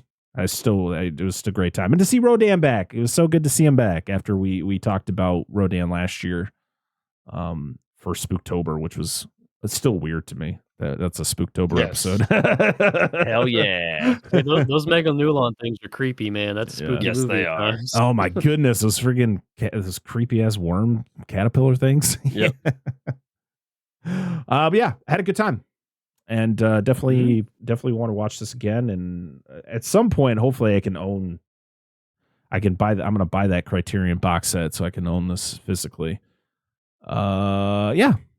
So now what we're going to do is we're going to go over to social media and see what you all had to say. And to be honest, we only had one comment, and it literally stated that they had never seen the movie. They just wanted to wish us a happy Godzilla Day, which, because it is Godzilla Day as we are recording, thank you. Happy Godzilla Day, everybody. Happy Godzilla Day. Make sure it's worth pointing out. Oh, go ahead. Oh, no, I was just saying, make sure to follow us on all the social media so that you guys can see what movie we're going to be covering. And then you can comment if you have any history with said movie that we are talking about.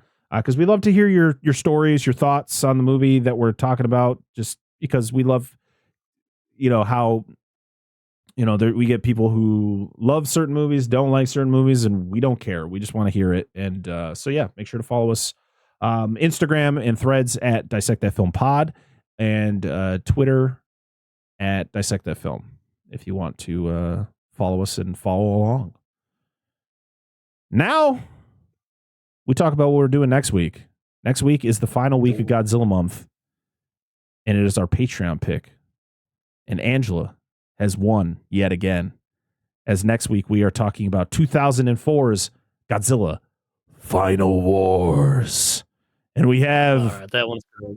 Just to make this one disappointed. And guess what? I'm going to own this movie on physical because I bought the double pack, the Toho Collection double pack of Final Wars and Tokyo SOS, which I've heard is not that good, but I'm going to own it. I'm going to have it. So listen, it was the only way I could get that. It was the only way I could get Final Wars physically because I want to own as many of these physically as I can. It still is. It was 12. It was like $12 or $13 for a 2-pack, and I went, I'm not even going to hesitate. So listen, I think you'll enjoy it. I 100% think you'll like Final Wars because it's ridiculous batshit. Insane. I'm excited. I just have a fucking issue with it So understandable. But we are going to be joined by the other half of Flicks and Friends, as Paul will be back, and maybe we'll get maybe I can convince him to get Milo on the show to talk about some Final Wars. We'll see, depending on how late it is. So he is a young child, but no, I'm very excited. This has been such a fun month to just celebrate Godzilla, who's such an iconic character, just overall, not just in Japan, but just all over the world. Godzilla is such an icon. So to be able to celebrate 70 years of this character, hell yeah, I didn't even hesitate on the fact that I wanted to dedicate an entire month to talking about Godzilla, who, I don't even know like everything about him. Like it's a franchise that I'm not well versed in, and the fact that I'm diving into this and learning slowly but surely, I'm having a good time. And to get to see Dan geek out is always a good time too. And it makes me very happy that I got to do this. It also makes me very happy that this is still an active franchise, because a new film was just announced a few weeks ago. Yeah. From the director of -1. It wasn't stated whether or not it's going to be a sequel to -1 or if it's going to be something new. I don't care. It's more Godzilla, and if it's going to be more like Godzilla -1, fucking sold, because it's one of my favorite movies. Like I said, of the last like decade, 2 decades, like it's one of my favorite films. So I'm very excited. But yeah, that's what we're doing next week. Final Wars with Paul from Flicks and Friends. Mikey, thank you so much for being here, man. It was an honor to finally get you on here. Where can people find you on the internets? Most of the places you mentioned already. Not so much Threads, but Instagram, TikTok, Twitter. Usually just go by Spectre M91. Don't really have my own thing yet, but I'm working on it. I've been talking to a chunk of Flicks and Friends, and Dustin over at Barron's too, the other Dustin. They're kind of pointing me in the right direction on getting some stuff started. So with any luck, I'll have you guys forced onto my show at some point. Hell yeah! Maybe we can we can just have a little therapy session, do a Gamera month, because those Gamera fans ain't eating right now, man. Like Godzilla's getting it, but it's those such Gamera boys we're stuck in limbo, but we're trying. We have showed Gamera some love over on our Monster Zone show, which I will state we do have. Very good to hear. Yeah, and we did do an episode of our Slice of TV series, which has been dormant for a long time, but we did talk about the Netflix Gamera show. Me and Dan, yeah, so that was fun. We've showed a little bit of love to Gamera. Gamera, another franchise I am not well versed in, but I am happy to dive in and learn more and to watch more of the movies.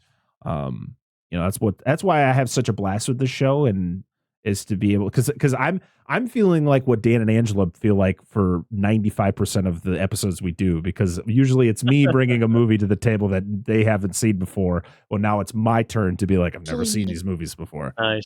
So it's been a blast. I have a really good one in my back pocket for when we do Ultraman. Oh boy! Ooh. All right. I'll do Mega Monster Battle, Ultra Galaxy Legend, the movie. You're like, what the fuck? And there's like 100 kaiju in it. You're like, what's going on?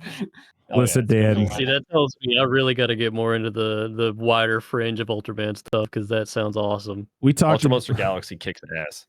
We talked about Gundam for Christmas, so I'm ready for whatever you got to throw out there. So I just got to find the right opportunity. It'll happen. Oh, man. So, yeah, as for us, social medias, I already stated where you can find us there. Just go to our LINKTREE, LINKTREE/Dissect That Film. It's got all our links to all the different places we are at, podcast app-wise, our YouTube, our merch store, which I never talk about. There is going to be some new merch designs I got to upload at some point. I've been really bad about it. But yeah, if you want some Dissect That Film merch, we have a TeePublic store. And you can find that in our LINKTREE.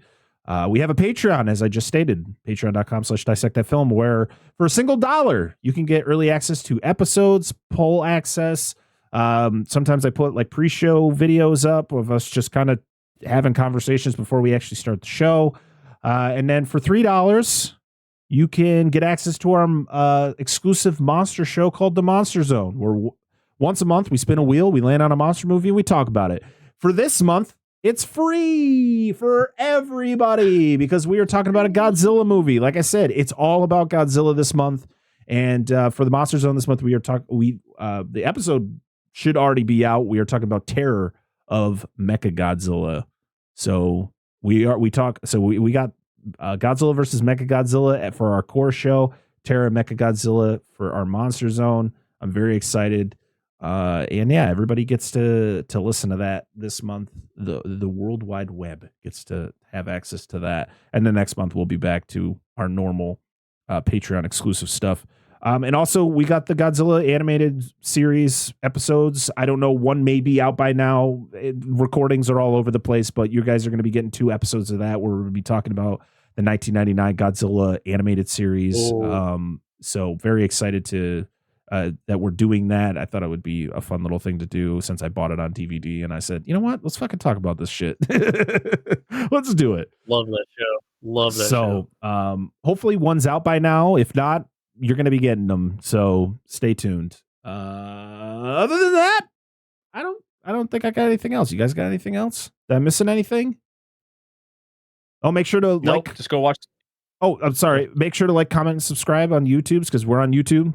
YouTube.com/Dissect That Film, where you can watch the video version of the show. And make sure to leave a comment down below about the episode, about what you'd like to see on the show in the future, because we do. I do take suggestions. It's not something that's going to be immediate once we get the suggestion, but we do like to write down movies that people suggest us to cover. And then one day, hopefully, we'll cover it. I think that's it. Dan, did you have something to say? If it's available by the time this hits, go online and watch the Godzilla Festival, which just happened today. Short film. It's about 11 minutes. Excuse me. They made brand new. They did a new live action toku stuff. The shorts. Yeah, they did just one this year because they did, which kind of was a little disappointed with because they did multiple shorts in the past. Excuse me, but it was Godzilla and Jet Jaguar versus King Ghidorah. Sweet. I saw a clip. It looked awesome. That jet suit looks fantastic. It's currently still on the internet through an unofficial upload because there's not been an official upload of it. But once it hits, there should be one at some point. If not, they are releasing all of those shorts, the 5 shorts, on a Blu-ray. Yes, next year. For like $40. Yes, that's what I saw. Yeah. Oh, I didn't tell you this. And they're doing a big 4K release of all the big anniversary films. So we're getting there's a 4K of, I think it's Raids Again, which is not technically an anniversary movie, but it's Raids Again, the original Ghidorah. Yeah. Mechagodzilla, Return of Godzilla. Yes, it's like going to be like $430. Yeah, Destroya, and then Final Wars. Yeah, I don't know if I'm going to be snagging that anytime soon. No, but this means the Mechagodzilla is getting a fucking 4K, so I will get it. Yeah, if they do them separately, I'll slowly try to build it, but I don't know if I can buy that box set all at once. All right, guys. Again, Mikey, thank you so much for being here. Make sure to follow Mikey on all this. The links will be down below for his Twitter and Instagram accounts. And make sure you listen to what's the show that you do with Dust? Is it like previews? Screenbox previews? Wow, I can't believe that we just recorded for so long and you insult me in such a way right at the end. No, I forget sometimes too. It's previews. It is previews. Okay, yeah. Yeah, make sure to check out. Sometimes I'm like, I'm part of Flicks and Friends, sort of. Yeah, if you want to listen to more of Mikey on the mic, yeah, listen to Flicks and Friends previews where they talk about Screenbox new releases. I was on an episode of one of those, so that was cool. It's really fun. Screenbox, great streaming service, so you definitely should check out. Mm-hmm. So all the links will be down below. Thank you so much, and until next time, I'm Brett Parker. That is Dan Angelo of DNA Gaming, and that is Mikey. And this has been another episode of Dissect That Film. We'll see you all again next time. Cue Godzilla's roar! Goodbye.